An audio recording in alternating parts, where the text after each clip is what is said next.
الو، مساء الخير. فيزاات. مساء الفل. اتفضلي معاك، اهلا بيك. لو سمحت عايزه اكلم دكتور رجائي. اتفضلي معاك.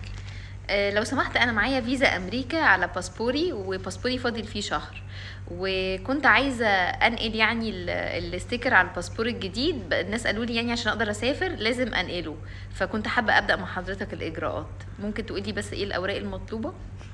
دي بلحة واحد.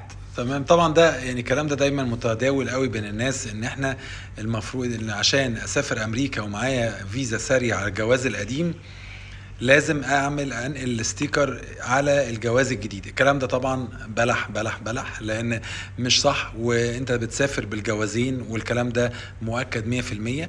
مفيش حاجة اسمها ان انا انقل الستيكر. عايز تنقل ستيكر عشان انت نظام يعني استعراض منك ان انت عايز الفيزا تبقى على الجواز الجديد، لازم تعمل مقابلة جديدة، ويو ار اندر ريسك ان ممكن تترفض فعلا في السفاره في المقابله التانية، مش عشان عندك فيزا قبل كده موجوده. انت تقدر تجددها يعني ببساطه، بس هتخش مقابله وهتدفع رسوم جديده، وكل ده لمجرد عشان عايز ستيكر في الجواز الجديد، والكلام ده مش صح.